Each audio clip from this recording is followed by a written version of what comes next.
what we're going to do is, tonight is, I would like to follow the Messiah, but, and our text for that, we are going to go to when Yeshua calls the disciples to leave their preparations. They've finished fishing, and he asked them to come with him and to get ready for the Sabbath day.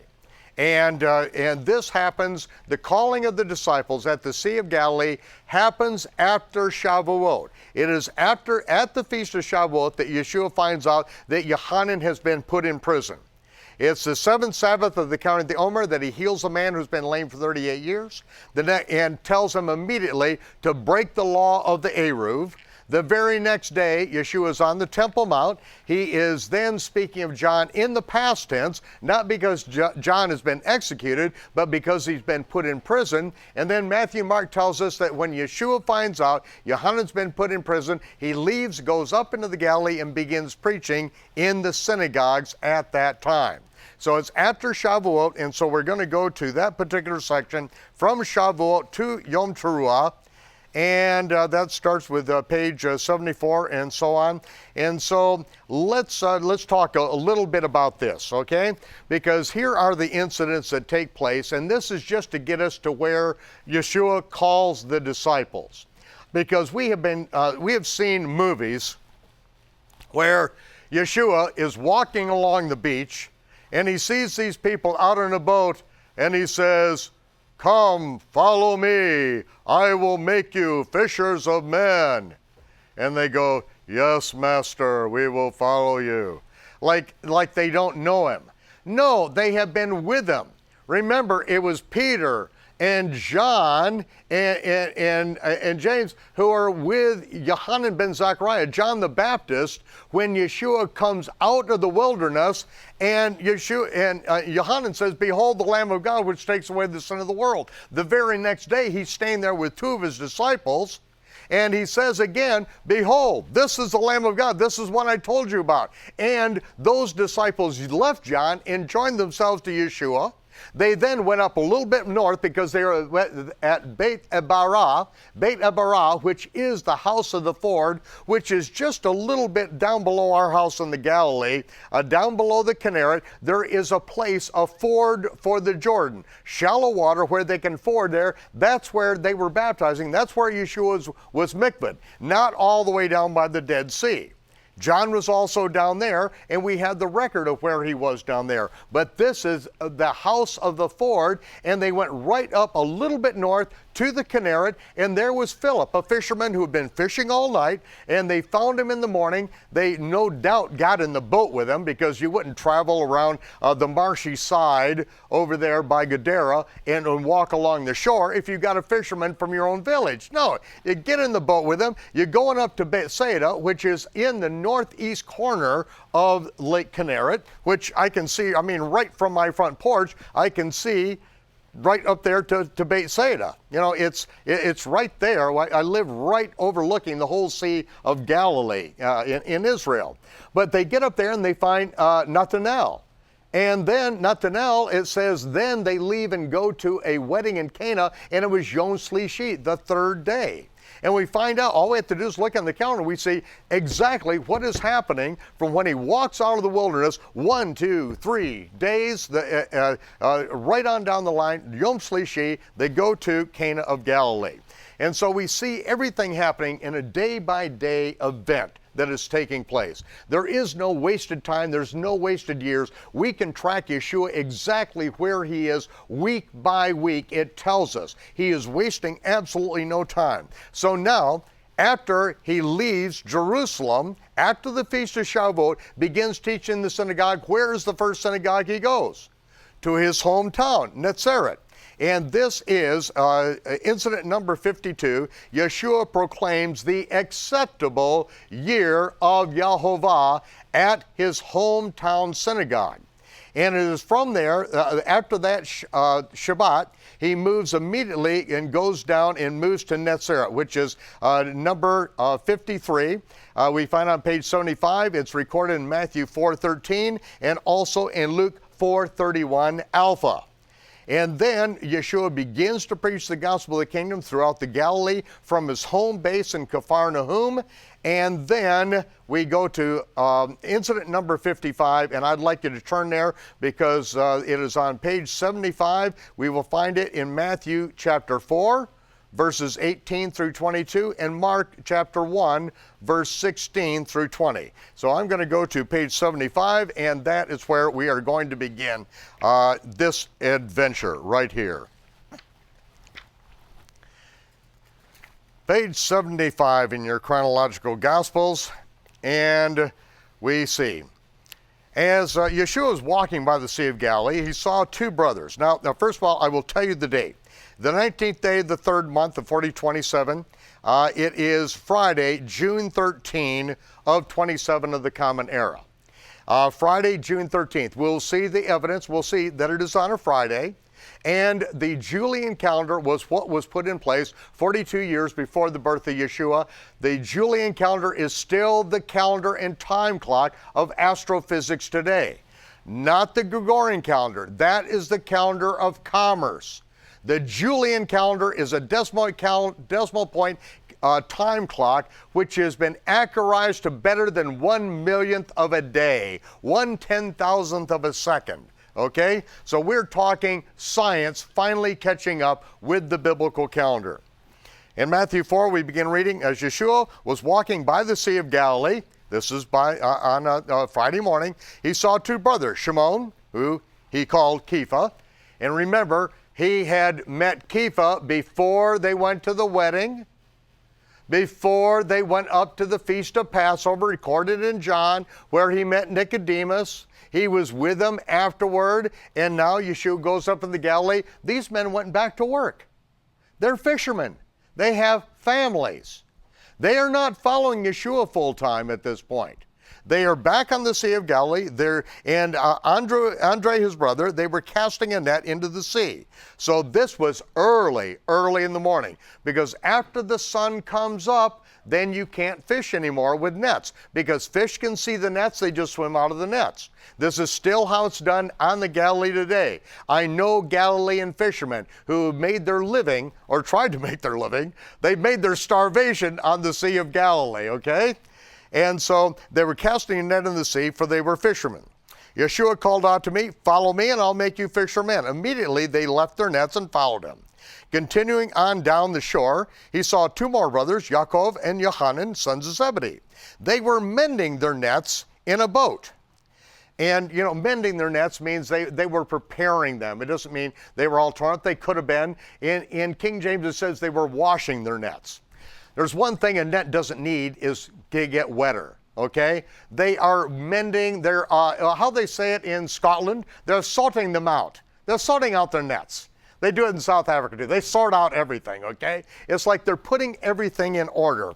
So it's these men are already out of their boat taking care of their nets because the fishing day is over. These men are just finishing, and so it says that they left their nets, they followed them, continue on down the shore. They found these two men mending their nets in a boat with their father when Yeshua called them. Immediately they left the boat and their father and followed them. Now, in Mark chapter 1, as Yeshua walked along the Sea of Galilee, he saw Shimon and Andrew his brother casting a net into the sea, for they were fishermen.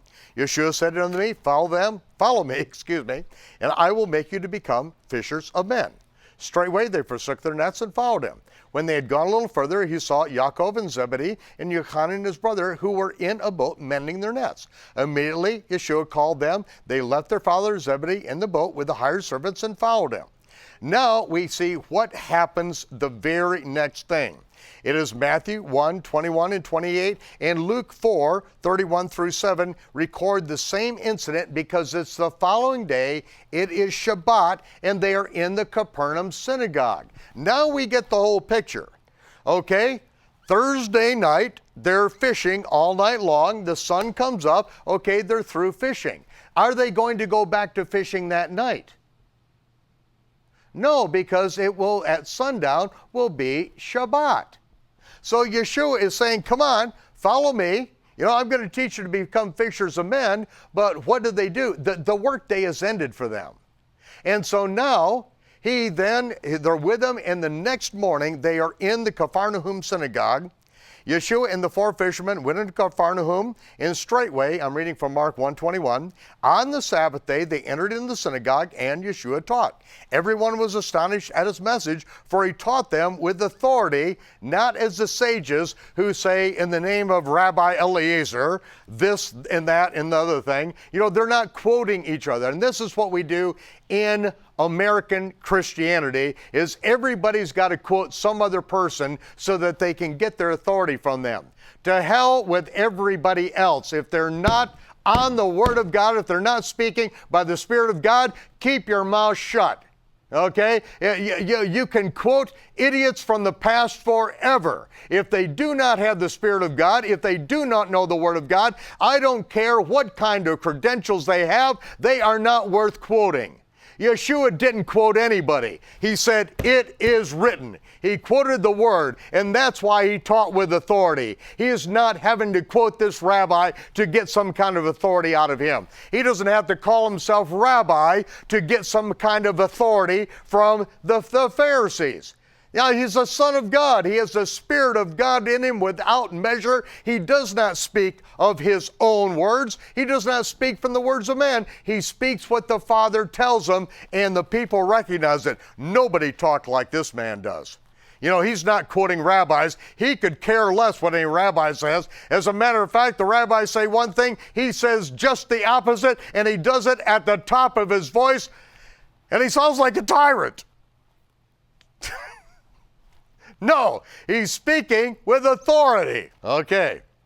So he said, leave me alone. What do we have to do with you, Yeshua of Nazareth? Have you come to destroy us? I knew who you are. You're the Holy One of Yahovah. Yeshua rebuked him. Silence! Come out of him! When the unclean spirit had thrashed him, cried out with a loud voice, rolling on the floor, foaming at the mouth, he came out of it, and this is in the synagogue. I mean, you know, a nice orderly synagogue, and this guy is rolling on the floor, foaming at the mouth, and Yeshua yells at him, Spirit, come out of him. I mean, this is a scene, people. It's a scene. Can you imagine this happening in your staid Baptist church? And they were all amazed and questioned among themselves, what was that all about? What new revelation is this? He even commands unclean spirits and they obey his authority. This incident immediately caused his fame to be spread throughout all the region around the Galilee.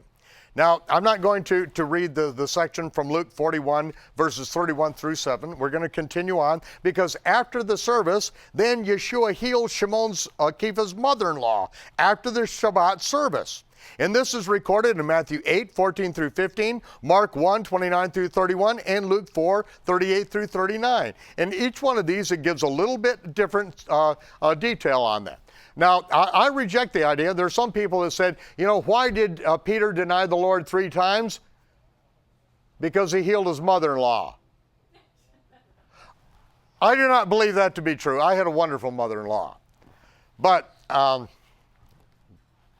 But then right after that, now incident 58, Yeshua healed many after sunset.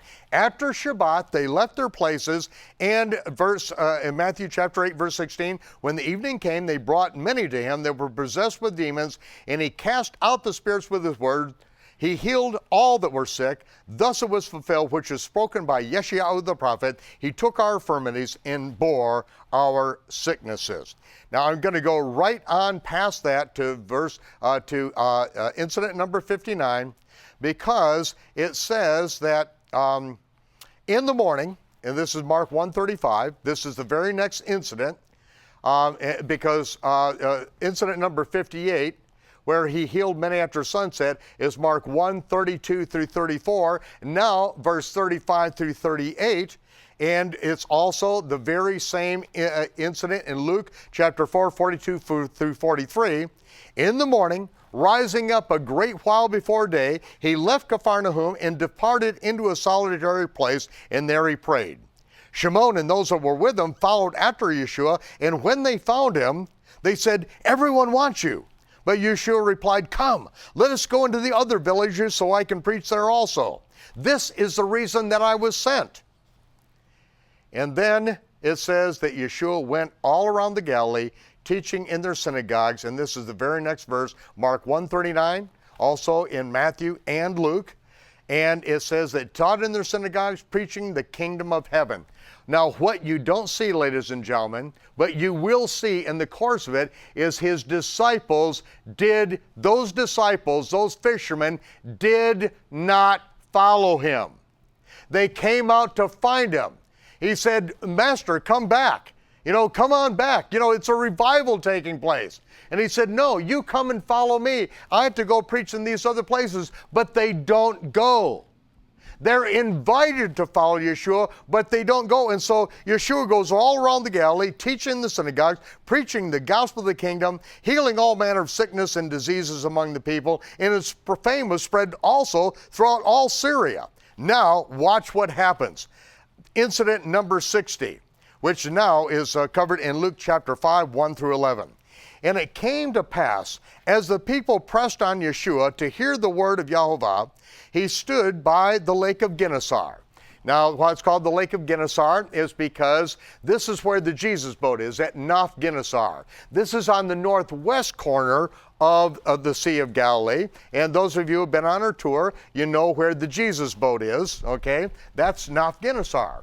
And so it's called the Sea of Tiberias because a little bit further to the west around the lake is the city of Tiberias. It's also called the Sea of Gennesaret because Naf Gennesaret is there. And it's also called Harp Lake, Kinneret, the Kinneret, okay? Because Kinnor is harp, and it's actually in the shape of a harp, a 22-string harp. That's what the shape of the lake is. In America, we would call it Harp Lake. Only 8 miles across at the widest area. We'd call it Harp Lake. They call it the Sea of the Galilee. The word Galilee means region, and it's short for Galilee of the Gentiles, or region of the Gentiles. Now, all these facts, all this detail you find in footnotes throughout this, so that I put you in the context, I connect you with the language, I translate from the King James to the corrected King James. Now, watch what happens. It came to pass that as people pressed on Yeshua, he stood by Lake Gennesaret, and he saw 2 boats standing by the lake. But the fishermen had left them and were mending the nets. Now remember the first one, both records tell us that Peter and Andrew were in the boat and they were fishing in the morning, right? And he called them and told them, come on, follow me. I'm going to make you fishers of men. He walked up the shoreline and found James and John outside of their boat taking care of their nets. The day was done for them, right? Now, what do we see? All 4 fishermen are out of their boats, mending their nets. He climbed into one of the boats, which is Shimon's, and he asked them to push out a little way from the land. Then he sat down and taught the people from the boat. And right to the east of Capharnaum, there is a natural theater, just the way the land is. And what they could do is Yeshua could get on the boat early in the morning when everything is calm. And I mean, it is dead calm in the morning on the Sea of Galilee. At night, I mean, just white caps, rip currents, everything else going on out there. But at this time, he could then stand on the boat with his voice then reflecting off the water. Thousands could hear him as he talked in a normal voice. Can still be done to this very day, right at this very same spot. It hasn't changed. And so he asked him to push out a little way from the land, and he sat down here, he didn't stand up, and taught the people from the boat. Probably Peter said, don't stand up in the boat.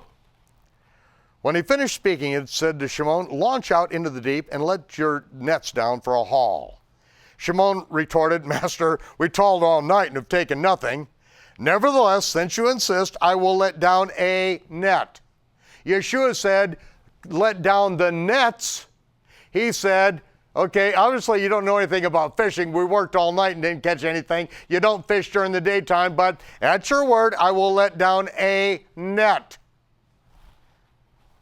They motioned to their partners and the other, when, in verse 6, when they had done so, they enclosed a great multitude of fish and broke their nets. They motioned to their partners in the other boat to come and help them. When they came, they filled both boats so that they began to sink. When Shimon Kepha saw this, he fell at Yeshua's feet and cried, "Depart from me, Master, I am a sinful man." Kepha and all those that were with him were astonished at the haul of fish that were taken. Why did he say, "Depart from me, I'm a sinful man"? What happened just a few weeks before? Yeshua said, "Come on, follow me. I have to go to all these other places. This is why I came, not to stay in Capharnaum, to get out and preach all over." And Yeshua did that. Now he comes along and there's a multitude following him. What are these disciples doing? What are the fishermen still doing? They're still fishing. Can you imagine the excuses they said? "Well, I'd love to follow you, but, I've got a family to feed. My mother-in-law would be dead. Now I got to feed her." No, I'm just trying to, make it come alive, okay? They've got responsibilities. They've got rent to pay. They've got everything else. I'd love to follow you, but, how am I going to take care of myself?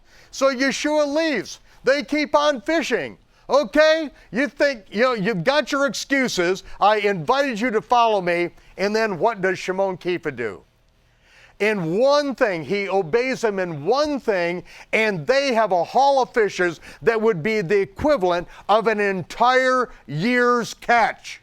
They can take all these fish to market, sell them, pay the rent, pay the olive oil fuel bill.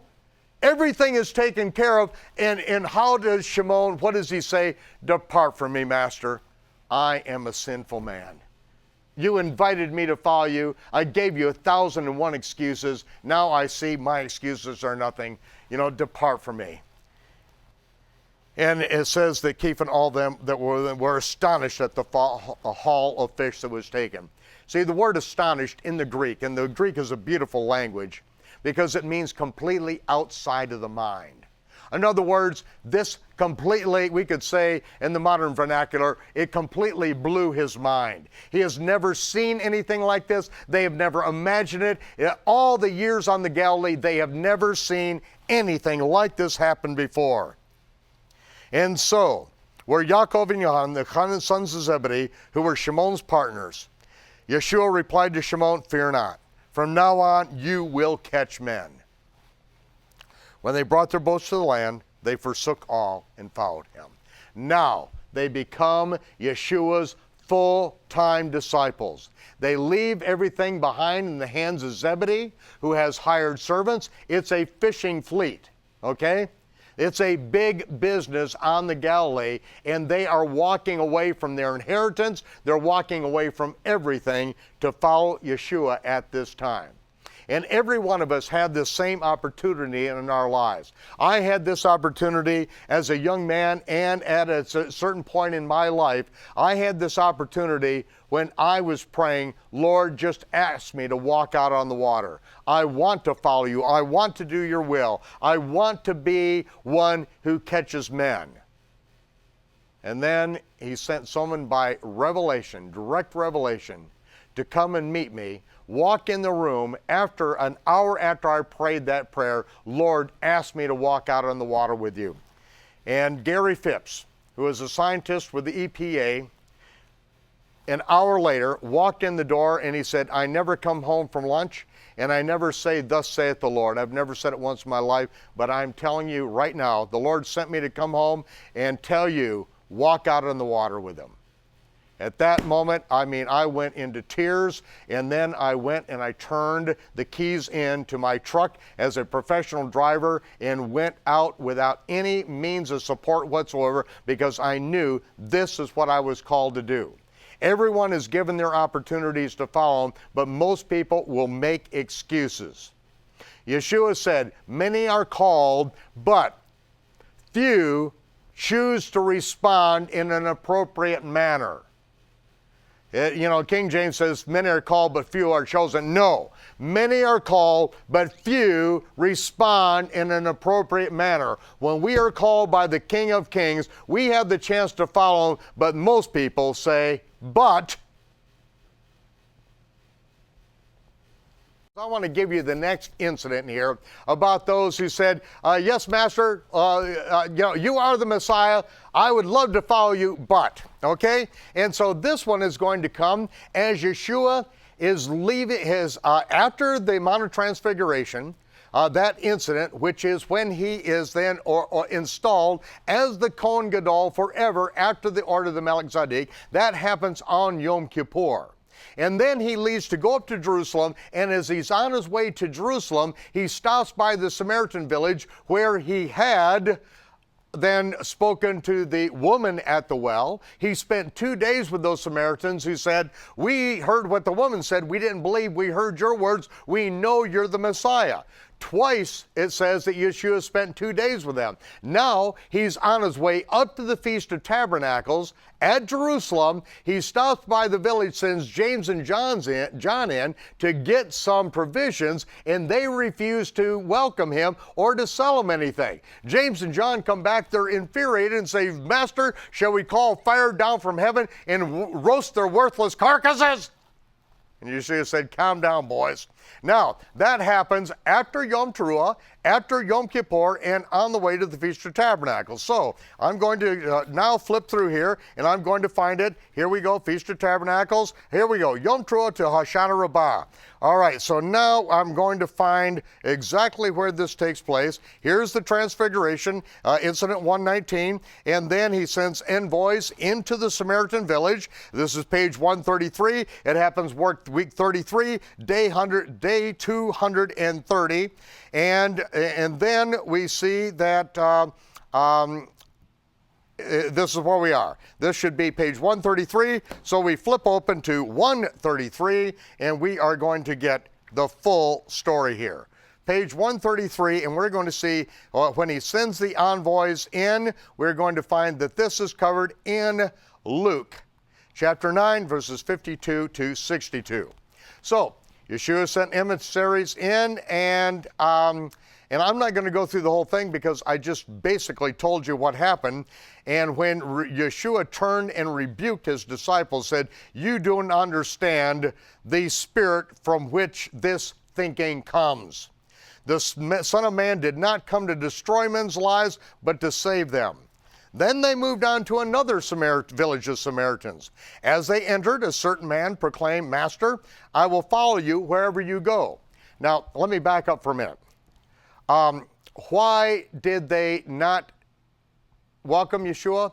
Because it says that Yeshua set his face to go to Jerusalem.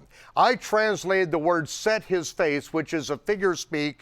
I said, but they did not receive him because he was adamant about going up to Jerusalem for Sukkot.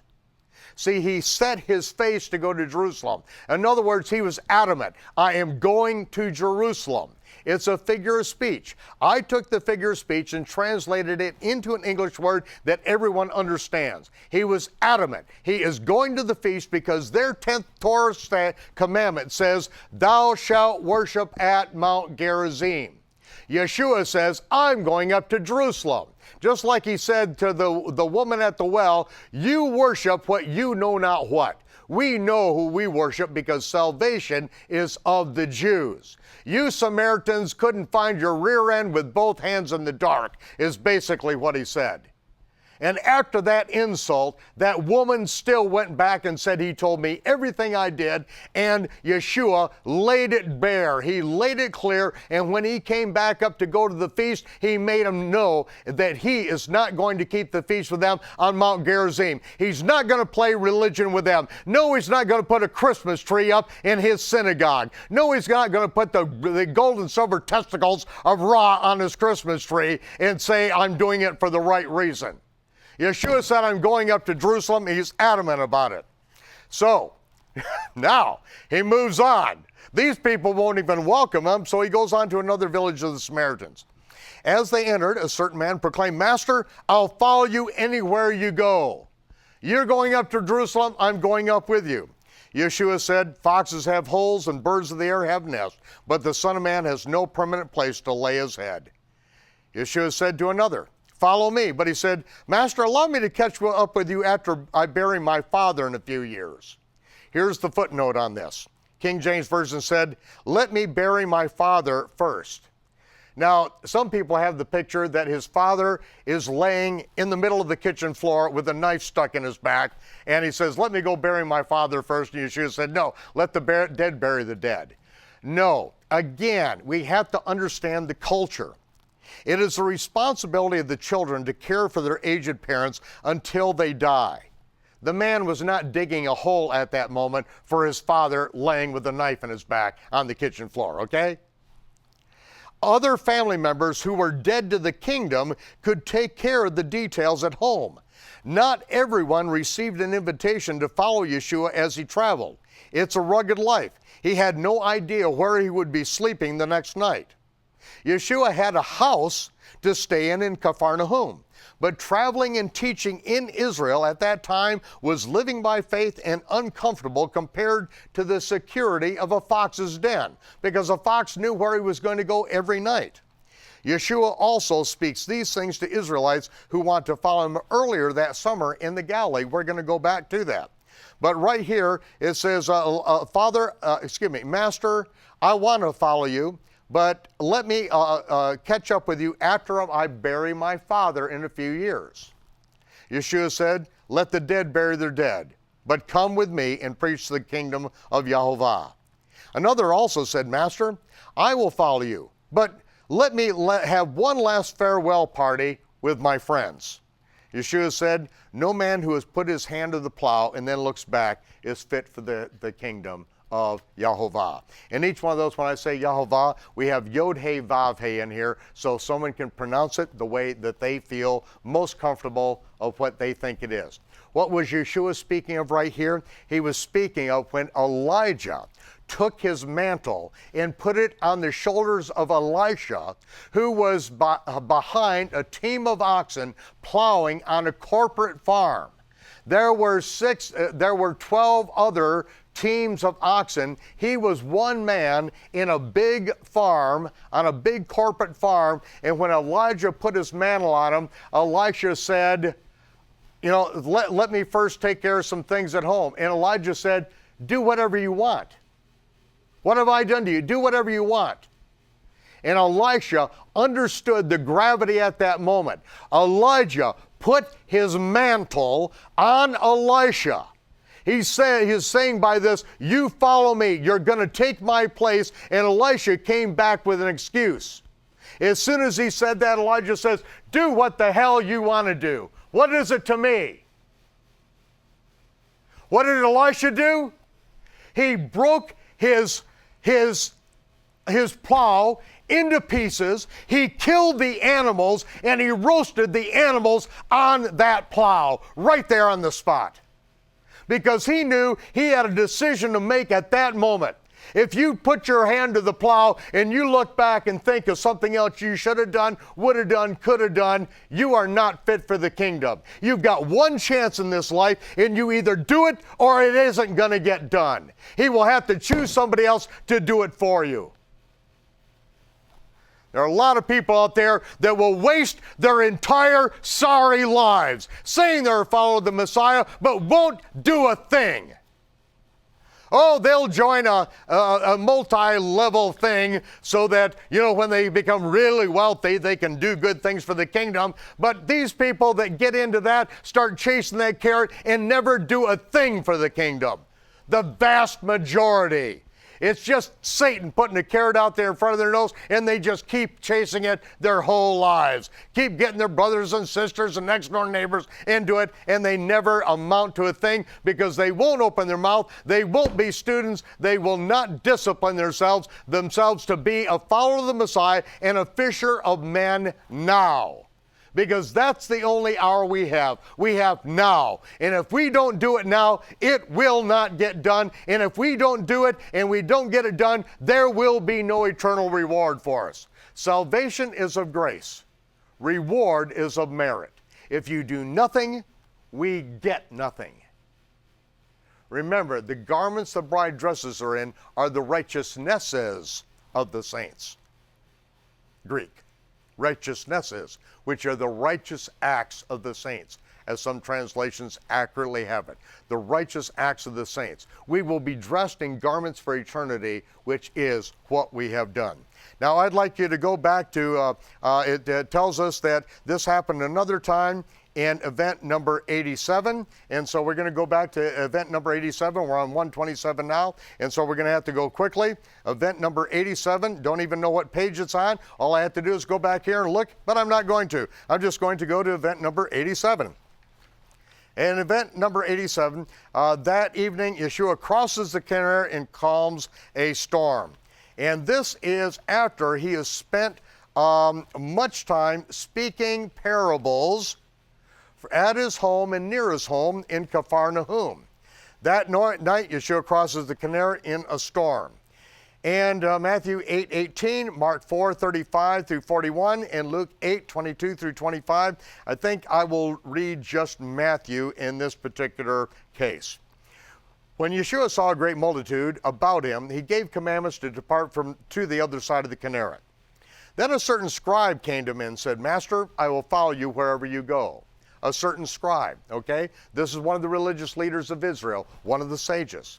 Yeshua said unto him, the foxes have holes, the birds of the air have nests, but the Son of Man has nowhere to lay his head. This is what he says, and this is week number 27. Week number 27, we are in the summertime. This is Shavuot to Yom Teruah. And he says the same thing that he says later. Does that surprise you that he would say the same thing to another person? No. I mean, if you're going to teach the Bible, you're going to teach the same thing over and over and over and over again. When you find an illustration that works, you say it over and over and over again. I've got people out there, and Heavy Gordon was telling me about this guy that he saw on the internet, that he listened to him and he said, hey, I traveled with Rood for 2 years. This guy has literally memorized everything Rood said. And it's like, hey, you know, and I said, you know, that's good. That's great. Because let him make it his own, because if I'm the only one saying it, it's not going to get out. Thankfully, Jim is out there, he's memorized this stuff, and he's out there teaching it. And so, you know, good, that's great. And so he's telling this scribe that, okay, you can follow me, but let me let you know what it's going to be like. Because this is not an easy life. This is going to be tough. Are you willing to pay the price? Another disciple said, Master, let me first go and bury my father. Yeshua said, follow me. Let the bed bury the dead. How many times would he have been given this excuse? I have responsibilities at home that I have to take care of. He probably said this 50 times. 50 times. And but Yeshua said, let the dead bury the dead. And when he entered the boat, his disciples followed him, and behold, there arose a great tempest of the sea, so that the ship was covered with the waves, but he was asleep.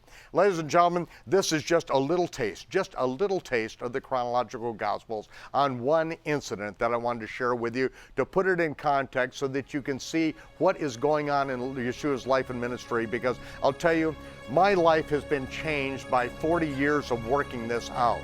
Now, your life can only be changed if you will drink from this still pool, because all of the apparent contradictions have been handled. Ancient Hebrew text of Matthew's Gospel that answered questions that Greek scholars have had for hundreds of years are now taken care of. This is food. This is meat. It is drink. This is where you can be fed. But you have to go to where it happens.